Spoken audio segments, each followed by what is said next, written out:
all wrapped in plastic to be safe. I guess I'm not even supposed to go out. But curiosity kills the cat.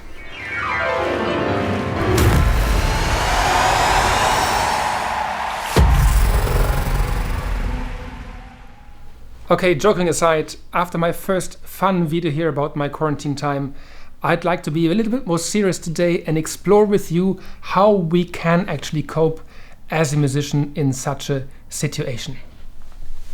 So how actually can we practice without a piano? Obviously, we can spend a lot of time listening to the music, and I would suggest to listen to the music with and without the sheet music in front of you.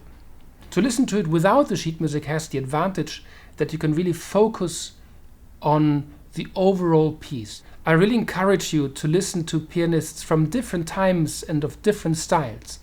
Maybe you start with the ones you know right now and who are still alive, whether it's Lang Lang, Zhu Wang, Li Yundi or Andreas Kern. Then you go to the slightly older ones to get a different experience, whether it's Barenboim or Ashkenazi, Fuzong, Brendel. Then you go to the next generation with Michelangeli, Horowitz, Rubinstein, Sofronitsky, Rachmaninoff, and as a huge variety of styles, because different times do have different styles and we should get inspiration from all of them. But to not get stuck into one style or one interpretation, listen to these recordings only maybe twice if you really like it. So we don't end up imitating a certain pianist or a certain style. We need to find in the end our own style. Once you're more familiar with the overall piece, then you can choose a few certain passages you want to work on more deeply. So how do we do it? Maybe first we should discuss whether it makes sense to actually move your fingers on the table. And I would say to some extent, yes. It's a good reminder for us to stay relaxed in our body, in our shoulder and our elbow, while being active with our fingers. Obviously, even when playing with the piano, the main part of our work always takes place in our head. But the good news is, for our neurological system, it doesn't really matter whether we actually move our fingers or not. The activity in our brain and in the nervous system around our muscles is almost the same. So working without actually doing the movement, if done right, is almost as effective.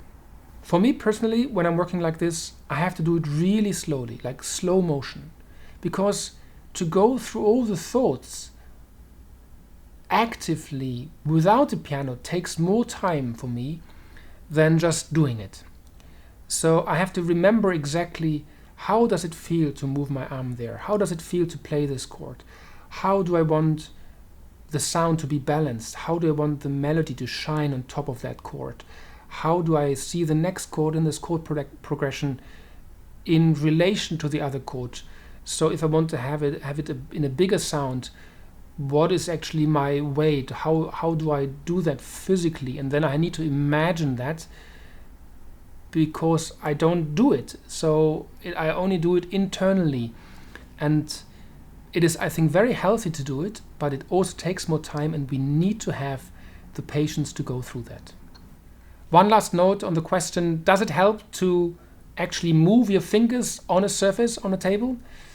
I think, yes, it can, but only if you do it in a certain way. It certainly does not help if you just go fast through the movements of a piece you know very well, maybe. That it makes you feel good maybe for a moment, but I don't think it is actually beneficial as a practicing session. But if you do it while working, as I just described before, while going through all these little elements very slowly, then you actually move your hands on the table to also visualize certain chords or certain jumps, but you're really trying to be exact with the distances, with where are black and white keys. So basically you just add the visual side of a surface and the haptical experience of the surface to your working process. Without it, then it can help, but it cannot substitute the real thinking and the real processing behind it. I hope this gives you an interesting perspective of how I cope with the situation here without a piano for so long, and maybe it helps you when you are in a situation without a piano but you would like to practice a bit.